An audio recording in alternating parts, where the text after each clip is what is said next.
ये वीडियो की घटनाएं द स्टार मार्क कहानी को कंटिन्यू करती हैं। बेटर अंडरस्टैंडिंग के लिए उस स्टोरी को पहले देखें। सुबह का वक्त था। हल्का सा धुंधला आसमान, ठंडी हवा और गौतम धीरे धीरे सड़क पर चल रहा था। लेकिन उसका मन शांत नहीं था। उसके हाथ में एक पुरानी सी चिट्ठी थी जिसे वो बार बार देख रहा था। उस पर सिर्फ एक शब्द लिखा था, कालीबन। न कोई नाम, न कोई साइन, न कोई वजह, बस एक शब्द जो उसके दिमाग में गूंज रहा था। उसने रोहित को कल रात उसके साथ जो कुछ हुआ था सब कुछ बता दिया। वो अनजान आदमी जो अचानक आया और बिना कुछ कहे गायब हो गया और जाते जाते ये चिट्ठी दे गया। रोहित ने उसे 5 सेकंड तक सीरियस होकर देखा, फिर अचानक जोर जोर से हंसने लगा और कहा, भाई गौतम, सुबह सुबह मैं ही मिला तुझे। कल रात कौन सी हॉरर मूवी देखी तूने? गौतम ने बस हल्की सी मुस्कुराहट दी, पर उसके अंदर एक अजीब सी बेचैनी थी जो जाने का नाम नहीं ले रही थी। कुछ दिन बाद एग्जाम्स खत्म हो गए, कॉलेज में छुट्टियां शुरू हो गईं और तब एंट्री होती है उनके तीसरे दोस्त तविश की। तविश थोड़ा कूल, थोड़ा ओवर कॉन्फिडेंट। उसके पापा एक बिजनेसमैन है।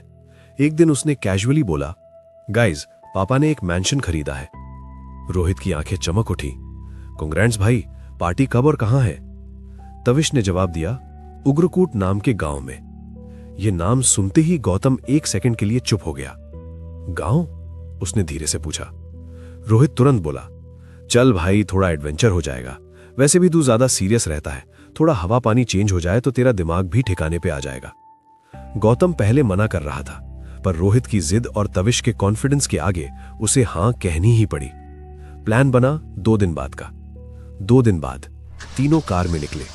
सफर शुरू हुआ मजाक मस्ती के साथ। रोहित डीजे बना हुआ था। गौतम ने तविश से पूछा, भाई तविश, तेरे पापा ने अचानक से ये गांव में मेंशन क्यों खरीद लिया? क्या ये तुम्हारा गांव है? तविश हंस पड़ा और बोला, नहीं यार, पापा ने वहां एक जगह फैक्ट्री इंस्टॉलेशन के लिए खरीदी है। इससे गांव वालों को एम्प्लॉयमेंट मिलेगा और एक रीजन ये भी है कि वहां जगह बहुत कम भाव में मिल रहा था।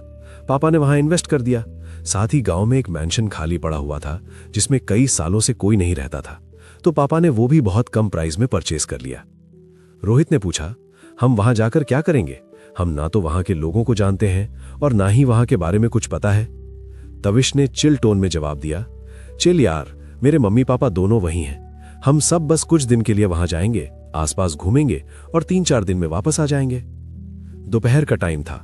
गाड़ी 3-4 घंटों से चलते जा रही थी और गौतम खिड़की के बाहर देख रहा था। जंगल, सन्नाटा और बीच में एक पुराना सा ब्रिज। रोहित ने अचानक चिल्लाकर बोला, स्टॉप भाई, ये नजारा तो देख, क्या लग रहा है? तविश ने कार रोक दी। तीनों कार से बाहर आए और ब्रिज पर खड़े हो गए। नीचे बहती हुई नदी, दोनों तरफ घने पेड़, सामने बड़े पहाड़, परफेक्ट व्यू।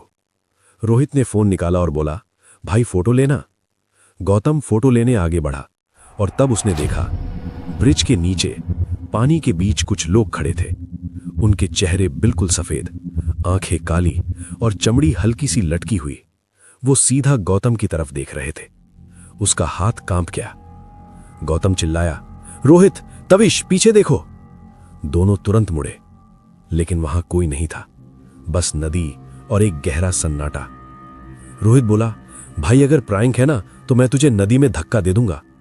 गौतम चुप हो गया, पर उसके दिल ने महसूस किया वहां कोई था। कुछ देर वहां रुकने के बाद वो कार में बैठकर निकल गए। शाम तक वो उग्रकूट पहुंच गए। गांव की एंट्री पर, जहां सड़क के दोनों तरफ पहाड़ था और सड़क के बीचों बीच एक बड़ा सा पेड़ गिरा हुआ था।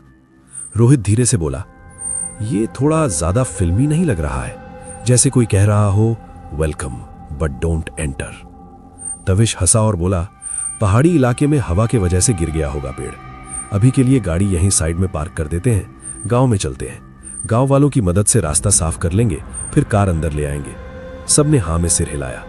उन्होंने कार साइड में लगाई। किसी तरह पेड़ की मोटी लकड़ियों और टूटे हुए शाखों को पार करते हुए तीनों आगे बढ़े। और जैसे ही गौतम का पहला कदम गांव की मिट्टी पर पड़ा, अचानक से तेज हवा चलने लगी। बिल्कुल बिना वार्निंग के पेड़ों के पत्ते जोर जोर से हिलने लगे। हवा का शोर इतना बढ़ गया जैसे कोई चीख रहा हो। आसमान में बिजली चमकी, एक जोर की कड़क। रोहित रुक गया। ये वेदर को क्या हुआ अचानक भाई? तविश ने अपनी घबराहट छुपाते हुए कहा, रिलैक्स, पहाड़ी इलाके में ऐसा होता रहता है। लेकिन गौतम को महसूस हो रहा था जैसे गांव ने उनका स्वागत नहीं बल्कि चेतावनी दी हो। वो धीरे धीरे गांव के अंदर बढ़े। गांव अजीब सा खामोश था, न बच्चों की आवाज, न पशुओं की हलचल, बस बंद दरवाजे और खिड़कियों के पर्दे हल्का हल्का हिलते हुए, जैसे कोई उन्हें अंदर से देख रहा हो। तब सामने से एक आदमी तेजी से उनकी तरफ आया। वो था महेश, तविश के पापा का मैनेजर। उसका चेहरा पीला पड़ चुका था, आंखों के नीचे गहरे दाग। महेश रुककर हांफते हुए बोला, सर, आप लोग यहां कब आए? तविश ने तुरंत पूछा, महेश, मम्मी पापा कहां हैं? महेश की आवाज हल्की सी कांपी, सर, वो दोनों मिसिंग हैं। एक पल के लिए वक्त जैसे रुक गया। व्हाट? तविश की आवाज हिल गई। महेश ने धीरे से बताया, कल रात तक वो मेंशन में थे, लेकिन सुबह जब मैं गया तो वो वहां नहीं थे। दरवाजा खुला था, अंदर सब सामान बिखरा हुआ, पर सर और मैडम दोनों गायब। तविश का गला सूख गया।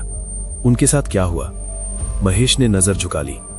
कल रात से वो बहुत टेंशन में थे, बार बार कह रहे थे कि ये जगह ठीक नहीं है, लेकिन एग्जैक्ट क्या हुआ किसी को कुछ पता नहीं। तब धीरे धीरे गांव के कुछ लोग उनके आसपास जमा होने लगे। उनमें से एक बुजुर्ग आगे बढ़े। उनकी आवाज भारी और धीमी थी। हमने आपके पिताजी को मना किया था उस मैंशन में रहने के लिए। रोहित ने धीरे से गौतम की तरफ देखा। बुजुर्ग ने आगे कहा, उस मैंशन में एक डरावनी शक्ति है। हमारा मानना है जो भी उस मैंशन में जाता है वो उसे आसानी से नहीं छोड़ते। लेकिन साहब ने हमारी बात को अंधविश्वास कहकर अनसुना कर दिया। हवा फिर तेज चलने लगी, बिजली फिर कड़की। तविश ने गुस्से और डर के बीच कहा, मैं इन सब बातों पर यकीन नहीं करता। मेरे मम्मी पापा अंदर हैं या उनके साथ कुछ हुआ है तो हमें सच जानना होगा। गांव वालों के चेहरे पर डर साफ था। हवा और तेज हो चुकी थी, पेड़ झुक रहे थे, जैसे पूरा गांव किसी आने वाली चीज का इंतजार कर रहा हो। और गौतम, उसे महसूस हो रहा था ये सब सिर्फ शुरुआत है। गांव में फैली खामोशी के बीच जब तविश ने डिसाइड कर लिया कि वो सच जानकर ही रहेगा, तब गांव के वही बुजुर्ग धीरे से आगे बढ़े। उन्होंने गहरी सांस ली और कहा, ठीक है, मैं तुम्हारे साथ चलता हूं। उनकी आवाज में डर भी था और एक अजीब सी जिम्मेदारी भी। गौतम, रोहित और तविश तीनों बुजुर्ग के साथ चल पड़े।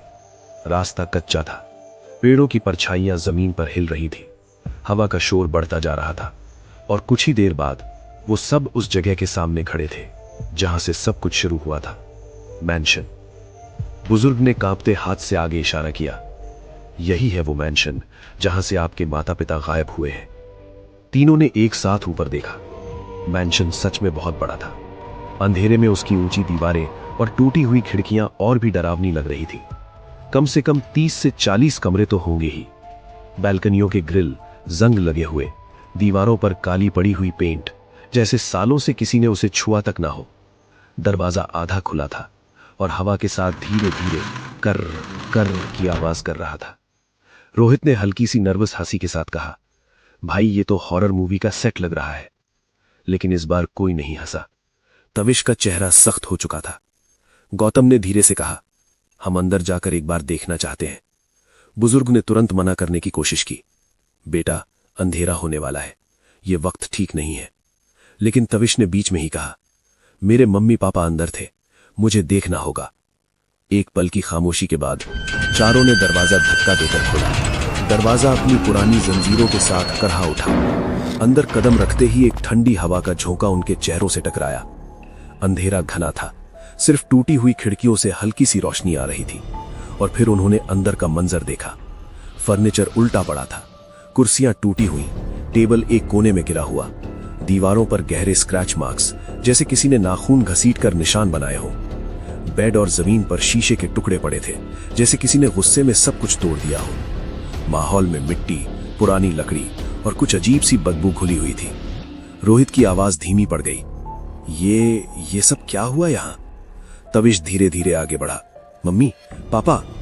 उसकी आवाज खाली कमरों में गूंज उठी और फिर चुप हो गई। ऊपर के फ्लोर से अचानक एक आवाज आई, धड़ धड़ धड़, जैसे कोई भाग रहा हो।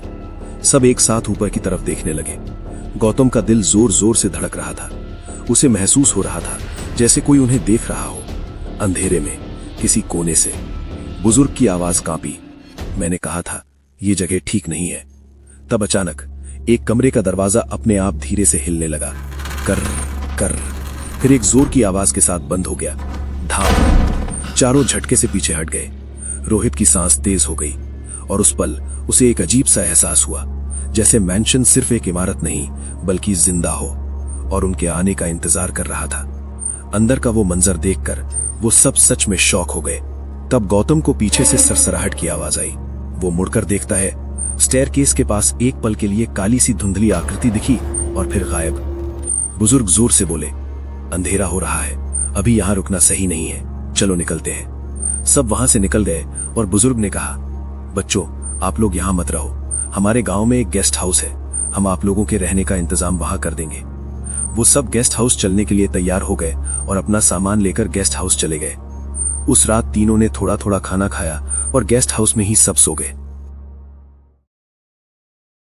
लेकिन कुछ है जो अभी भी जागा हुआ है और उन पर नजर रखे हुए है। क्या सच में वहां कुछ था? तबिश के मम्मी पापा कहां हैं? नदी में कौन था? रात अभी बाकी है और डर भी। मैंशन के रहस्य को जानने के लिए चैनल को सब्सक्राइब करें। Stay tuned, next part is coming soon.